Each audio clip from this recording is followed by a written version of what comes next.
በሰው ላይ ጥቃት በማድረስ የተከሰሰው ድምጻዊ አህመድ ማንጁስ የ300 ብር ቅጣት እንዲከፍል ተፈረደበት። አሜሪካ ለዓመታት በኤርትራ ላይ ጥላ የነበረችውን የተለያዩ ማዕቀቦች ማለት ነው ልታነሳ መሆኑ ነው በይሳት እየተዘገበ የሚገኘው። ይሄ የዓለማችን የመጀመሪያ ሰው ነው። ዓለምን በእግሩ ለመዞር ወስኖ ለ27 ተከታታይ ዓመታት ዓለምን ሲዞር የቆየ ሰው ነው። ኃጢአትን መስራትና ኃጢአትን መስበክ ይለያያል። እሸቱ እንደዚህ ልኩ ነው የማያውቅም። ሰላም ውድ የአቢሲኒያ ዴይሊ ቤተሰቦቻችን እንደምን አላችሁ? አዳዲስና ትኩስ መረጃዎችን በጠቃሚ መልእክቶች እያዋዛን ወደ እናንተ የምናደርስበት ፕሮግራማችን አሁን ጀምሯል። በአሁኑ ሰዓት በሶሻል ሚዲያ ላይ መነጋገሪያ የሆኑ ጉዳዮችን እያነሳን እንመለከታለን። አሁን በቀጥታ ለዛሬ ወዳዘጋጀንላችሁ ቪዲዮዎች እናልፋለን። እናንተም ቪዲዮቹን ከተመለከታችሁ በኋላ ሐሳብ፣ አስተያየት እንዲሁም ምን እንደተሰማችሁ በኮሜንት ሴክሽኑ ላይ ጻፉልን። እስከ መጨረሻው አብራችሁን ቆዩ።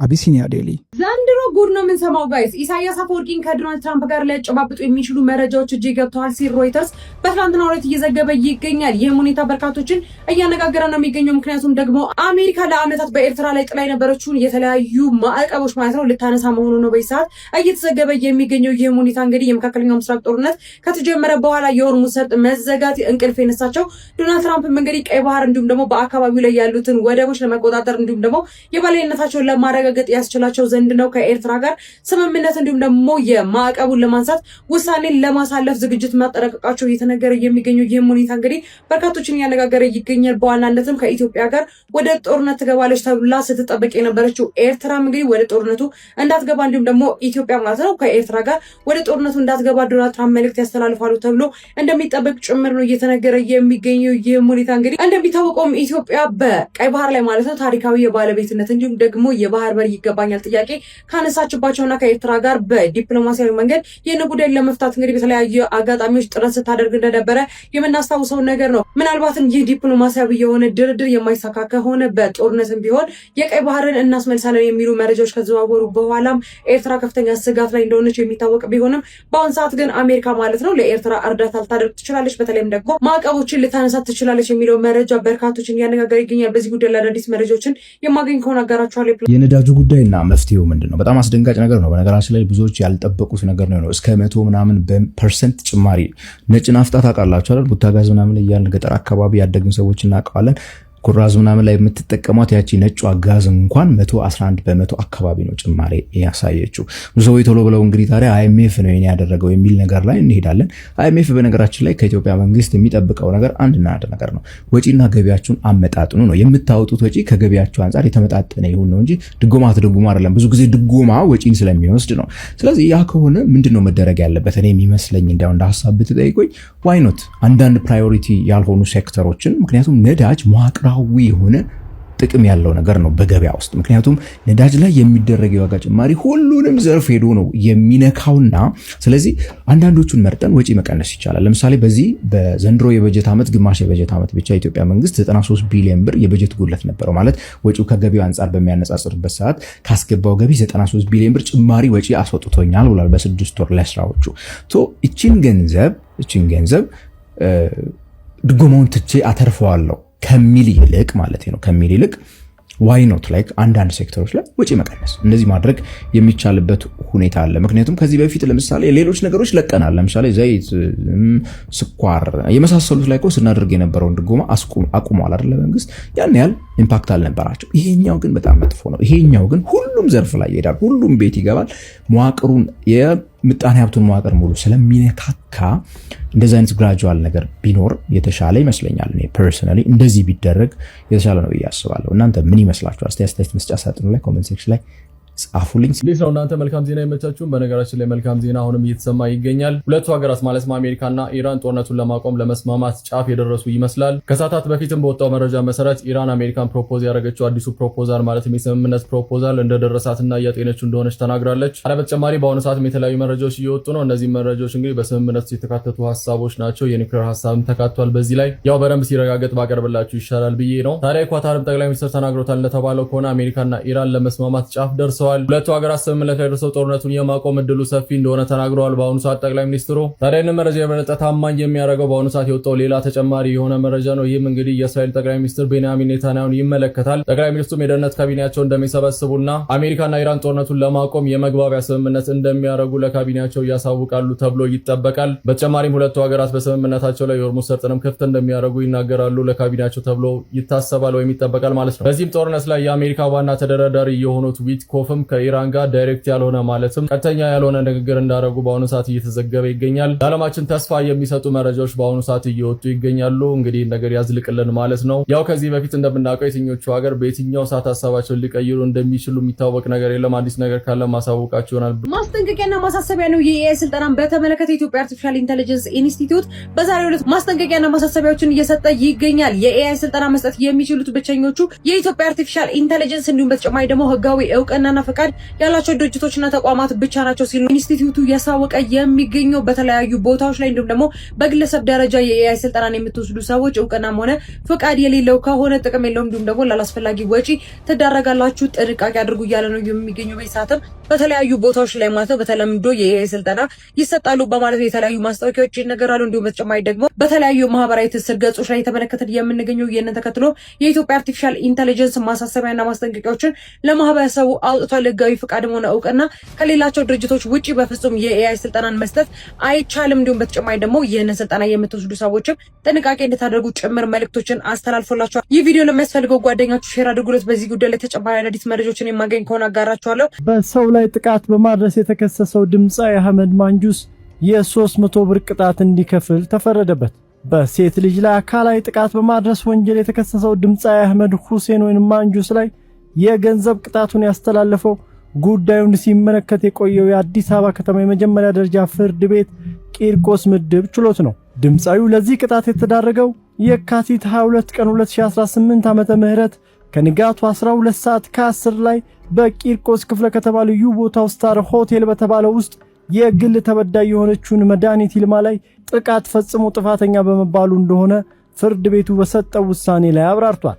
ፍርድ ቤቱ የቅጣት ውሳኔውን ከመስጠቱ በፊት የግራ ቀኙን የቅጣት አስተያየት የመረመረ ሲሆን አቃቢ ሕግ ወንጀሉ የተፈጸመው በሴት ላይ በመሆኑና ተከሳሽ ድርጊቱን የፈጸመው በምሽት በመሆኑ ቅጣቱ ሊከብድበት ይገባል ሲል አመልክቷል።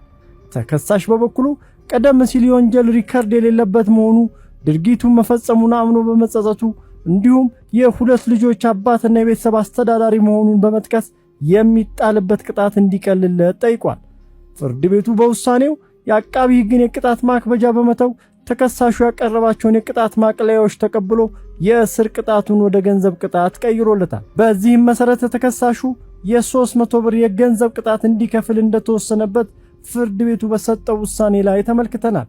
ተከሳሹ የገንዘብ ቅጣቱን እንደከፈለ የዋስትና ገንዘቡ ተመላሽ ተደርጎለት ከእስር እንዲፈታም ታዟል። የውጭ ጉዳይ ሚኒስትር በሱዳን ጉዳይ ሜይ 6 መግለጫ አውጥቷል። ሜይ 4 ላይ ካርቱም ኤርፖርት በድሮን ተደብድቦ ነበርና ያንን ጥቃት አስመልክቶ የሱዳን መንግስት ወይም በአልቡርሃን የሚመራው የኤስኤፍ ሳይድ የድሮን ጥቃቱ መነሻውን ያደረገው ከባህር ዳር ኤርፖርት እንደሆነና የድሮኑ ንብረትነት ደግሞ የዩናይትድ አረብ ኤምሬትስ እንደሆነ ገልጸው ነበረ። በኋላም አምባሳደራቸውን ከኢትዮጵያ ወደ ሀገራቸው እንዲመለሱ ለምክክር በሚል ምክንያት ጠርተዋቸዋል።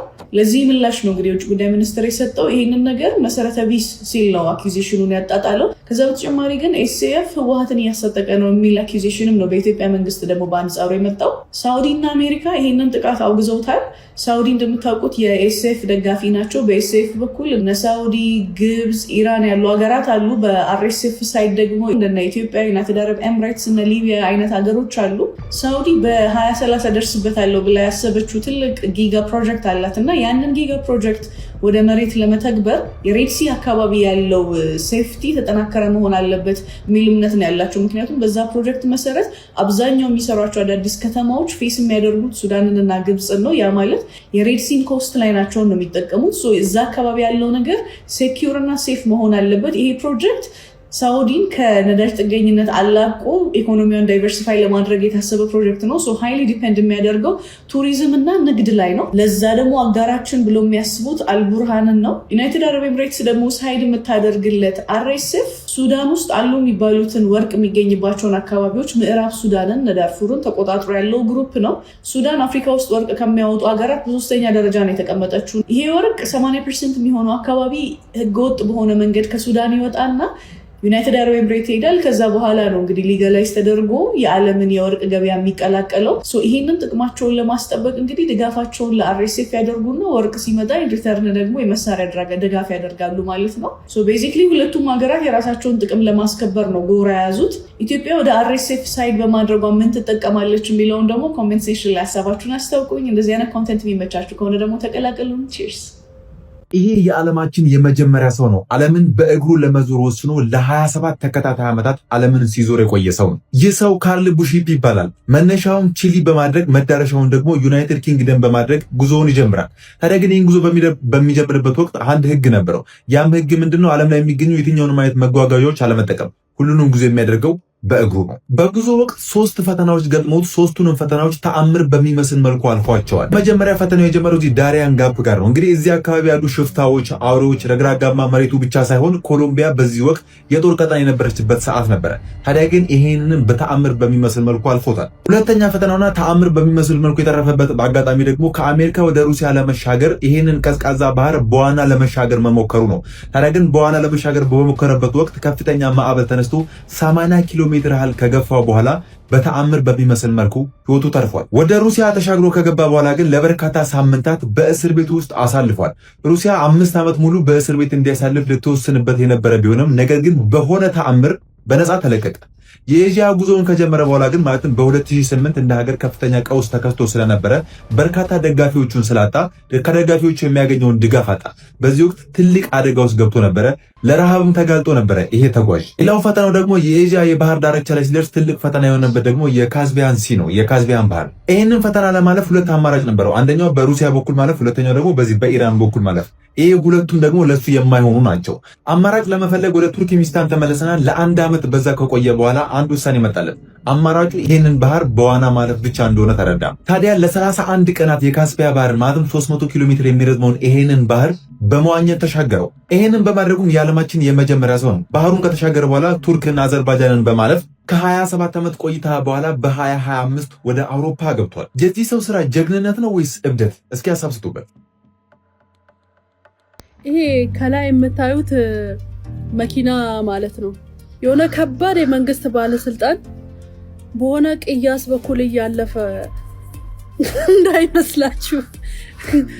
እዚሁ እኛ ሀገር ሽምግልና ብለው ያመጡት ፈሊጥ ነው። ትላልቅ ሜይን ስትሪም ሚዲያ ላይ የምትሰሩ ሰዎች፣ ትላልቅ ሚዲያ ፖድካስቶች ምናምን ይሄንን ነገር አውግዛችሁ አስቁሙ ባካችሁ። ወጣቶች ልጆች ይሄንን ነገር ፍራቻ፣ ወንዶች ትዳርን በሩቁ እየሸሹ ነው። ይሄን አበባ ተመልከቱ። በግምት ይሄ አበባ አይ ዶንት ኖ፣ እኔ ፕራይሱን መገመት ራሱ አልችልም፣ ግን ማለት ነው አም ጀስት ኪሪየስ። እስቲ ምን የምታረጉት አበባውን ከዛ በኋላ? ኦፍ ኮርስ በርሜሉን ውሃ ለመቅዳት ልትጠቀሙ ትችላላችሁ። በበርሜል ነው አበባው የሚሰራው። ምንድነው አበባው የምታረጉት? የተፈጥሮ አበባ ነው አይደለ?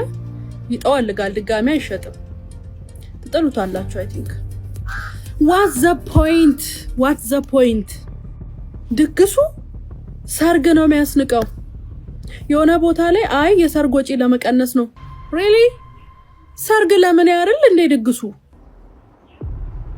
no way። ይሄ ነገር መቆም አለበት። ነገሩ ሽምግልና ቅርጹን ያጣው ያኔ ንብረት ገላው 40 ሽማግሌ ሲልክ፣ ቲክቶከሮቹ ባቢና ግሬስ እናቶችን ሽምግልና ሲልኩ፣ ሶስተኛ ምንወደው ሙሴ ሰለሞን ወጣቶችን ጨምሮ ሽምግልና ሲልክ፣ ያኔ ነው ሽምግልና ፎርሙን የቀየረው። የእምነት አባቶች ቤተክርስቲያን እዚህ ነገር ላይ በደንብ ሰርታችሁ አስቁሙ። ይሄን ነገር ሜይን ሚዲያ ላይ የምትሰሩ ሰዎች አስቁሙ። የእሸቱ ሁለተኛ ቪዲዮ ያየሁትና ትንሽ እኔ ያሰብኩትን ነገሮች ትንሽ ፖይንት ላስቀምጥ ብዬ ነው። የመጀመሪያው ነገር ሰዎች ይቅርታ ይጠይቃል ብለው አስበው ነበር። ይቅርታ ማለት እነሱ ባሰቡት መንገድ እንትና እንደዚህ ስለተናገርኩ ይቅርታ ምናምን ይላል ብለው ነበር። እኔ አላሰብኩም፣ እሱም አላረገውም። ምክንያቱም አንደኛ በዚህ መንገድ ይቅርታ ቢጠይቅ እሱ የሆኑት ደጋፊዎቹ ተቃዋሚ ይሆኑበታል። እንዴት ትላለህ ብለው የእሱ ተቃራኒ ሆኖ ይቅርታ መጠየቅ አለበት ያሉት ሰዎችም እንደመሸነፍ ስለሚያዩበት በሁለቱም መንገድ እሸቱን ስለማያተርፈው ይሄ ጉዳይ እነሱ ባሰቡት መንገድ ይቅርታ ይጠይቃል ብዬ አላሰብኩምም፣ አላደረገም። እሱ ባሰቡ መንገድ ስለ ይቅርታ አውርተዋል። ቪዲዮ 17 ደቂቃ ነው። ለ1 ደቂቃ ከ20 ሰከንድ ማክሲመም 2 ደቂቃ ስለሱ ስላሰበበት መንገድ ስለ ይቅርታ ምናምን አውርቷል። ከዛ በኋላ የቀሩት ደቂቃዎች በሙሉ ስለ በጎ ስራ፣ ስለ ቸርች እርዳታ ምናምን ነው ያወራው። ይሄ ደግሞ የተለያዩ ቲክታክ ቪዲዮዎችን እያመጣ አንተ የቸርች ብር በልተሃል ምናምን የተባሉትን ሀሳቦች ይዞ ነው ረጅሙን ደቂቃ ያወራው። ይሄ ምን አስታውሰኝ መሰላችሁ? እኔ በፊት ተማሪ ያለሁኝ ፋይናል ውጤት ሲሰጥ ለምሳሌ አንድ 5 ሰብጀክት ምናምን ከሆነ በጣም ዝቅተኛ ውጤት ካመጣው ወደ ከፍተኛ ደርድሬው ነው ወንድሜ ጋር ውጤት የማሳየው። ያለ ምንድነው መጀመሪያ ላይ ይቆጣል፣ እንዴት ከዛ ትንሽ ይቆጣል፣ ከዛ ትንሽ ይቆጣል፣ ከዛ እየተደሰተ ነው የሚሄደው። መጨረሻ ላይ ተደስቶ ነው የምንጨርሰው። አሁን የተደሰተበት ስሜት ላይ ስለሆነ ያለው ወደኋላ ተመልሶ ስለዛ ነገር አይቆጣኝም። እሱም ይሁን ይከብደዋል እና ብቻ ግን ያችን ነገር አስተካክያት ብሎ ነው የሚተወኝ። በተቃራኒ መንገድ ደርድሬው ግን ከመጣው ከደስታ ወደ ቁጣ ነው የምንደርሰውና መጨረሻ ላይ እኔና እሱ ተፋጠን ቁጣ ነው የሚሆንብኝ። ያችን ነው የመጨረሻውን ብዙ ጊዜ የሚያስታውሰው። እንደዚህ አይነት ነገር ተጠቀም ነበር። ኤኒዌይስ እንደዚህ አይነት አስተላልፍ ነው እዚህ ቪዲዮ ላይ ያየሁት። ስለ ይቅርታ ስለተባለው ነገር ትንሽ አንድ ደቂቃ ተወራና የቀሩት 11 ደቂቃዎች ስለ በጎ ስራ ሰው አይምሮ የሚቀረው በጎ ስራ ስለሆነ እንደዚህ አይነት ረጅም ሰዓት ተወርቷል። ከዛ ሲቀጥል ለምሳሌ ይሄ ቪዲዮ ለመሰራት ምክንያቱ ላይ ባለፈው ቪዲዮ ላይ በተነሱ ሀሳቦች ነው። ስለዚህ እነሱ ላይ በተነሱ ሀሳቦች ተበትነው እያንዳንዱ ነገር መልስ ቢሰጡ የተሻለ ይሆን ነበረ።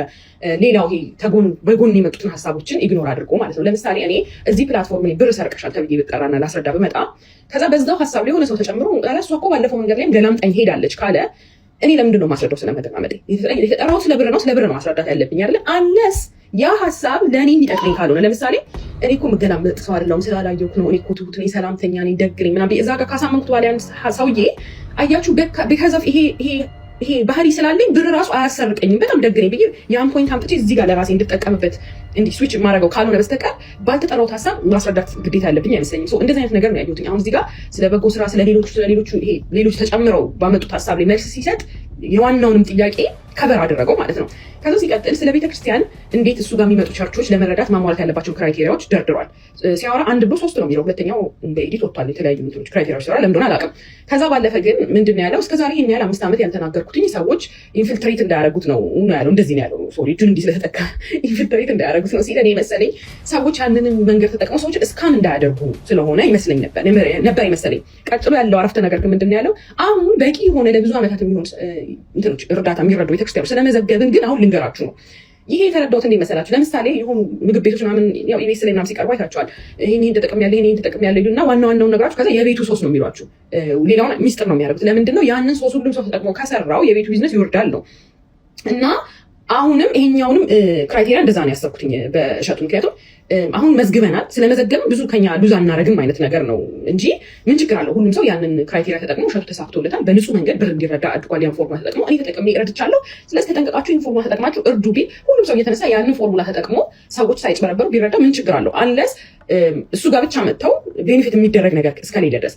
ከዛ አልፎ ሰዎች ስለ ቸርች ሲያነሱ በጣም ኤምፋሳይዝ አድርገው እያነሱ የነበረው ኮሚሽን ብር ምናምን ነገር ነው እና ዶንት ዩ ምን ብርና ምን ኮሚሽን ወይ ምናምን ምን ፋይናንሻል የሚያገኘው ቤኔፊት ምን እንደሆነ ነው ወይስ ኖርማሊ ለጽድቅ ለበጎ ለነፍስ የሚሰራ ስራ ይሆን ምናምን እሱን አድሬስ አላደረገውም፣ ዘግቶት ነው ያለፈው። ኤኒዌይስ እነዚህ ነገሮች እንትን ካልኩ በኋላ ካየሁ በኋላ ስፔሻሊ አሁን ይሄ እንዳልኳችሁ በረጅሙ ስለ እርዳታው ስለምናምን ሲያወራ ለምሳሌ አንድ ሰው ሴት ስትደፈር አየህ ልበላችሁ። ከዛ ያቺ ሴት ሄዳ ከሰሰች፣ ምስክር አለሽ ስትባል ይሄ ሰውዬ አይቷል ተባለ። ያ ሰውዬ ሲመጣ ምን ይመስላል ደፋሪው ሲባል ለምሳሌ የለበሰው ሸሚዝ ወይን ጠጅ ነው ካለ የተከሳሽ ጠበቃ ወይም የደፋሪው ጠበቃ ሁሉንም ነገር እንዴት ነው ሁሉንም ነገር ዜሮ ማስደረግ የለበትም። ሁሉንም ነገር ስህተት መሆኑን ማሳየት የለበትም። የተወሰኑ ጥርጣሬዎችን መዝራት ነው የሚጠበቅበት። ለምሳሌ ይሄ ሰውዬ የለበሰው በቀኑ አረንጓዴ ሸሚዝ ከነበረ ይሄ ሰው የለበሰው አረንጓዴ ነው፣ አንተ ግን ወይን ጠጅ አልከን። ስለዚህ እችን ትንሿን ዲቴል ከተሳሳት ሌላውን ነገር እሱ ይሁን መድፈሩን አይነት በትክክል ማየቱን ከለር በላይ እንዳለ መሆንን በምን እናውቃለን ብሎ ዳኛው ፊት ወይም የሚመለከተው ጁሪ ፊት ጥርጣሬ መዝራት ነው ዋናው ፖይንቱ። ከዛ በኋላ ይሄን ሰውዬ በጥርጣሬ እንዲታይ እውነትም ቢያወራ እንዲህ እንዳይታመን ማድረግ ነገር ነው። ስለዚህ እነዚህ እሸቱ ለሱ የሚመቹ መልስ ያለውን ቪዲዮዎች መርጦ ሲያመጣ ከዚህ በኋላ እነዚህ ሰዎች በዚህ መንገድ መጥተው የእውነት ራሱ አኪውዝ ቢያደርጉት በጥርጣሬ እንዲታዩ አይነት ነገር ነው የሆነው። ኤኒዌይስ እኔ ብሆን በዛ ቦታ ላይ ምን አደርጋለሁ ብዬ ሳስብ ነገሩን አድሬስ አደረገው ነበር። የተነሳው ፖይንት ለምሳሌ በጣም በሰፊው የተወራውን ፖይንት አድሬስ አደርገዋለሁ። እኔ ይህንን ነገር የተናገርኩትኝ ወንድማችሁ ነኝ። እኔ ከራሴ ከቁጣ ከስሜት ተነስቼ ነው፣ ከንዴት ተነስቼ ነው። እንደ ራሴ ስለማያችሁ ነው። ማንም ሰው እንዲጠፋ አልፈልግም። ይህን ፕሮግራም አላቆመውም፣ ግን እንዲህ እንትን ብዬ ተቆጣሁት እንድትጠፉብኝ ስለማልፈልግ ነው። እኔ ወንድማችሁ ምናምን በእግዚአብሔር ፍቅር ምናምን ብዬ ያው ብዙ በኤአይ እየሰለጠኑ ኤዲተሮች ስለሚኖሩኝ የሆነ ከኋላ ምናምን የሆነ ክላሲካል አስገብተው ላይኮን በስስል ሾው እያደረጉት ምናምን እኔ አንጀት በላ ነበር። ቢያንስ ነገሩን አድሬስ አደረገው ነበረ። ከዛ ሲቀጥል አሁንም እሸቱ መስራት አለበት ፕሮግራሙ ኦፍኮርስ አይቁም፣ ግን ሜኒ ስትረስ አድርጎ ሰዎችም ሲናገሩ የነበረው ኃጢአትን አትኮንን ወይ ኃጢአትን አበረታታ ያለ ማንም ሰው የለም የተባለው ክርስቶስ ሲያስተምር የሆነን ሰው እያወጣ እንደ ምሳሌ እያደረገ አልነበረም። ለምሳሌ ከእናንተ መሀል አንዳችሁ ትከዱኛላችሁ ነው እንጂ ያለው ይሁዳ ይከዳኛል ቢል ኖሮ የክርስቶስ ደጋፊዎች ይሁዳን ይገዱት ነበር ተነስተው። ልክ እንደዛ አንተ ደጋፊዎች አሉ የሚሰሙክ ሰዎች ስላሉ ስፔሲፊክሊ ሰዎችን የሚታወቁበት ምልክት እየጠቀስክ ታረቅ እነዛን ሰዎች በግል ህይወታቸው ታስወግራቸዋለህ። ስለዚህ ኢንጀነራል ሁላችንም እኔ ሆን ይሄን ኃጢአት ለኔ ነው በሚል ሁኔታ እንድንማር እንደዛ በሰፊው አድርገህ ምከረን። በወጣቱና በሌላው ሰው ባለው ይሄ እንትን ብሪጁን ጋፕ አድርገው አሁን ከዚህ በኋላ ዶንኪ ቲዩብ እንደ ኢቲቪ እንደ ድሮ ኢቲቪ እንዳይሆን ተጠንቀቅ። የድሮ ኢቲቪ ምንም ቢል የሚሰሙት ሰዎች ነበሩ፣ ምንም ቢያወራ የማይሰሙት ኦዲየንሶች ነበሩ። ስለዚህ ያንን ብሪጅ እንደ ወጣትነት ጋፑን አጥብበውና የወጣቱን ሀሳብ እዛ ጋር አምጥተህ እየመከርክ ወደ ተሻለ መንገድ እንሂድ ነው ፖይንቱ። ኤኒዌይስ ባይ ኃጢአትን መስራትና ኃጢአትን መስበክ ይለያያል። እሸቱ እንደዚህ ልኩ ነው የማያውቅም። ነገር ግን በመንፈሳዊ ኮንቴንት ላይ የምትቀሳቀሱ ብዙዎቻችሁ የቤተክርስቲያን ተቃራኒ ሆናችሁ የቤተክርስቲያን ስርዓት ይጥፋ፣ ማንም ሰው እንደፈለገ ይሆን፣ ብቻ ግለሰቡ ጤነኛና የተከበረ ግለሰብ ይሆን አይነካብን ብላችሁ ለግለሰቡ ያሰባችሁ መስላችሁ ራሳችሁ ስደብቁ ብዙዎቻችሁ ተመለከትኩ። እናንተንም ስመለከት አንድ ነገር ትዝ አለኝ። አንድ ሰባኪ ነበረና አውደ ምሕረት ላይ ቆሞ ቅዳሴ አቋርጦ መግባት እንጂ አቋርጦ መውጣት አይቻልም ብሎ ሲሰብክ ሰሙት። ነገር ግን ቅዳሴ ላይ አንድ ሰው ቅዳሴ ከገባ በኋላ ካመመው ደም ከደማው ነስር ከመጣው ቅዳሴ አቋርጦ እንዲወጣ ይፈቀድለታል። ነገር ግን ማንም ሰው ቅዳሴ ከተጀመረ ጀምሮ ቅዳሴ አቋርጦ እንዲገባ አይፈቀድለትም። ይሄ ሰባኪ ግን በተቃራኒ ነበር ሲሰብክ የነበረና ሰዎች ይሄ ሰባኪ ምን ሆኖ በተቃራኒ የሚሰብከው ቅዳሴ አቋርጦ መውጣት እንጂ መቼ አቋርጦ መግባት ይቻላል ብለው ሲጠይቁ እዚያ የነበሩ አባቶች ምን ብለው መለሱ?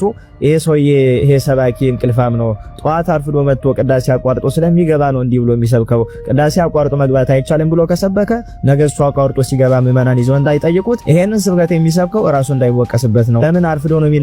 ቅዳሴ አቋርጦ ነው የሚገባው። ለዚህ ነው እንዲህ ብሎ የሚሰብከው ይባላል። እና ብዙዎቻችሁ ነገ ይህች ወቀሳ እኔ ላይ ትደርሳለች ብላችሁ ስላሰባችሁ እሸቱ ከተናገረው ነገሮች መካከል አንድ ነገር ነጥላችሁ ወጣችሁ። ያንን ነገር ደግሞ እንደተናገረው ሲሆን እንደፈለጋችሁ ተረጎማችሁና ህዝቡን በዚህ መንገድ መራችሁት። ማንም ሰው አይወቀስ፣ ማንም ሰው አይከሰስ፣ ሁላችን ኃጢአተኛ ነን ወደ ማለት ይላችሁ። ሁሉ ሰው ኃጢአትን ሰርቷል፣ ማንም ያልበደለ የለም። ኃጢአተኛ ነኝ ማለት ራሱ አያጸድቅም። ኃጢአተኛ ነኝ ካላችሁ ሄዳችሁ ንስሐ ግቡ። እንዲህ ብሎ መናገርም አይጠቅምም። ነገር ግን ሁላችን በድለናል፣ ግን ኃጢአትን ሰርተናል እንጂ ኃጢአትን እንሰብካለን ማለት አይደለም። በአደባባይ እየወጡ ራቁት እየሄዱ ጸያፍ ቃላትን እየተናገሩ ትውልድ ወደ እኔ ለማንም አልጠየቀኝም እናንተ ነገ ተነስታችሁ እንዲራቁታችሁን ብትሄዱ የፈለጋችሁትን ብትናገሩ ማንም ሰው አይጠይቃችሁም ብለው በአደባባይ ኃጢአትን እየሰበኩ ሳሉ እረፉ በአደባባይ ኃጢአትን አትስበኩ ተብሎ ሲናገሩ ሁሉ ሰው የዚህ ዕጣ ተከፋይ ስለሆነ ሁሉም በዚህ ወጥ ስለሚኖር ለቢ ዓለም የመን ስለበዛ ይሄ ነገር ነገ በሱ እንዳይደርስበት አሁን ይቺን ልጅ አስታካችሁ ብዙዎቻችሁ ራሳችሁን ስትከላከሉ ነበር እንጂ አብዛኞቻችሁ ለልጅቱ አስባችሁ አይደለም። ነገ በኔ ብላችሁ ነገ እኔ እንደዚህ ብዬ ወጣ እኮ እንዲህ ነው የሚባለው፣ ስለዚህ እቺ ልጅ አስታክኬ ራሴን ልከላከል የሚለው ነው የበዛ እዚህ ቲክቶክ ላይ። ስለዚህ በዓለማዊ ላይ እንደዛው ላይ ሲናገሩ የነበሩት አልገረሙኝም፣ ቢናገሩም አይደንክም። ነገር ግን እዚህ መንፈሳዊ ኮንቴንት ላይ ሆናችሁ መንፈሳዊ ያንን የምትሉ ሰዎች አንዲት ግለሰብ ተነካች፣ ያው ስሟ ባልተጠራበት ግብሯ ተነሳ ብላችሁ ከቤተክርስቲያን አንጻር ሆናችሁ ስርዓተ ቤተክርስቲያንን ስትዋጉ ነው ያሳያችሁን። ይሄንን ነገራችሁን ደግሞ ታሪክን ቤተክርስቲያንም አትረሳው። ከቤተክርስቲያን ስርዓት ይልቅ ለግለሰብ ተጨንቃችሁ ቤተክርስቲያን ስርዓቷ እንደፈለገ ይሁን ነገር ግን ግለሰብ አይነካብን ስትሉ የከረማችሁ አላችሁ። ራሳችሁን ታዘቡ። ቅዱስ ጴጥሮስ በሐዋርያት ሥራ ላይ ሐናንያና ሲጳር የሚባሉ ሁለቱን ሰዎች እንደቀጸፋቸው ተጽፎ ይገኛል። ቅዱስ ጴጥሮስ እኮ ክርስቶስን ክዶት ነበረ እና እሱ ክዶ ሳለ ኃጢአተኛ እንዳልነበረው ሁሉ ዛሬ እነሱ ኃጢአት ሲሰሩ ለምን ይቀስፋቸዋል ብላችሁ ጠይቃችኋል። ማንም ሰው ኃጢአተኛ ቢሆንም ኃጢአት በአደባባይ ሲሰበክ ዝም ብሎ ማየት መመልከትም የለበትም። ጌታችን መድኃኒታችን ኢየሱስ ክርስቶስ ከነዚህ ከሚያምኑት መካከል አንዱን ከሚያሰናክል የወፍጮ ድንጋይ በአንገቱ ተንጠልጥሎ ወደ ጥልቁ ይወርድ ይሻላል ብሎ የተናገረውም ለዚህ ነው። ቅዱስ ጳውሎስም ደግሞ ክፋትን የሚሰሩትን በአደባባይ ገስጿቸው ብሎ እየተናገረ እናንተ ግን አራራራ ቅዱስ ጳውሎስም ይናገር ጌታችንም ይናገር ብቻ እኛ ከመጽሐፍ ቅዱስ ራሳችን የምንከላከልበት ብቻ ልክ አይደለም ብላችሁ ስትከራከሩ አይከረማችሁ። መንፈሳዊ ኮንቴንት ላይ የምትሰሩ ብዙ ነበራችሁ፣ ታሳፍራላችሁ። ከናንተ መካከል ከምንፍቅና ተመልሶ 6 ወር 1 ዓመት እንኳን ሳይሞላው መናፍቃንን አብራችሁ ሲከራከር የነበረ አንድ ወንድም አላችሁና እሱ እንደው እንደ ስርዓተ ቤተክርስቲያን መቼ ተምሮ መቼ አውቆ ነው መጥቶ መናፍቃንን ሊከራከር የደፈረው? ያን ያንን ሲያደርግ እንኳን ከናንተ መካከል አንድ ስርዓት የሚያውቅ እንኳን የለም። ብድግ ብላችሁ እናንተን ደግፈው እሱ መናፍቃንን ስለተከራከረ ብቻ ልክ ነው ብላችሁ ልክ እንደሆነ አድርጋችሁ አስቀጠላችሁት። ከናንተ መካከል አሁን ስርዓትን ቢጥስ አንድ ሰው ጓደኛችሁ ስለሆነ ልትናገሩት ትደፍራላችሁ? አታደርጉትም። ከስርዓት ቤተክርስቲያን ጓደኛችሁ ስለሚበልጥባችሁ ስለ ጓደኛችሁ ነው ሽንጣችሁን ገተራችሁ መታችሁ የምትከራከሩት። ስለዚህ ከጓደኛ ከቤተሰብም ከምንም ቤተክርስቲያን ትቀድማለች። ከሁሉ የእግዚአብሔር ፍቅር ይበልጣል። ይሄንን እወቁ። ከቤተክርስቲያን ጎን እንጂ ከግለሰብ ጎን ሆናችሁ ቤተክርስቲያንን ነቅፋችሁ ግለሰብን አትደግፉ። ለራሳችሁ የሚመቻችሁን የመጽሐፍ ቅዱስ ቃል አውጥታችሁ ስርዓተ ቤተክርስቲያንን እየጣሳችሁ አትናገሩ። በዚህች ልጅ ሽፋን አድርጋችሁ እንደሷ አይነቷን ብዙ ነው ስትደግፉ የነበረ። ኃጢአት እንሰራለን፣ ኃጢአተኞች ነን፣ ግን በአደባባይ ኃጢአትን አንሰብክም። ይሄንን ያዙት። ኃጢአትን የሚሰብኩትን በግለሰብ ስም እየጠራን እንነቅፋለን፣ እንወቅሳለን። ኃጢአተኞች ነን በግላችን ለማንም አርያ አንሆንም። በዛ ኃጢአታችን ከንስሐ አባታችን ጋር እንጨርሳለን። ክርስትና ማለት ይሄ ነው እንጂ ማንም ሰው ተነስቶ ገሌ እንዲያደረገ ብሎ ቤተክርስቲያንን ደግፎ ሲናገር አንተ ማን ስለሆንክ ነው? አትፍረድ፣ ይፈረድብሃል። ኃጢአት የሌለበት ቢኖር ይውገራት ብሏል ጌታችን እያላችሁ እውነትን የሚናገረውን ሰው ማሸማቀቅ ጀመራችሁ። ከዚህም በኋላ ማንም ሰው ወጥቶ ቢያጠፋው እኮ አፉ ሞልቶ ያንን ሰው የሚወቅስ ሰው እንዳይኖር እያደረጋችሁ እኮ ነው። ማንም ሰው ያጥፋ፣ ማንም ሰው ይበድል፣ ማንም ሰው ግን እንዳይናገረው እያደረጋችሁ ነው። አስተውሉ። ስርዓተ ቤተክርስቲያንን ተማሩ። መጽሐፍ ቅዱስን ብቻ አንብቦ ከመናፍቃን ጋር መከራከር አያጸድቅም። ይልቅስ እግዚአብሔር የሥርዓት አምላክ ነው። ስርዓቱን ጠብቁለት፣ አስጠብቁለት። ከሁሉ የእግዚአብሔር ፍቅር ይበልጣል። መጀመሪያ ፍቅረ ቢጽ ሳይሆን ፍቅረ እግዚአብሔር ነው የሚበልጠው። ከባልንጀራ ፍቅር የእግዚአብሔር ፍቅር ይበልጣል። ይሄንን አስተካክላችሁ ለመረዳት ሞክሩ።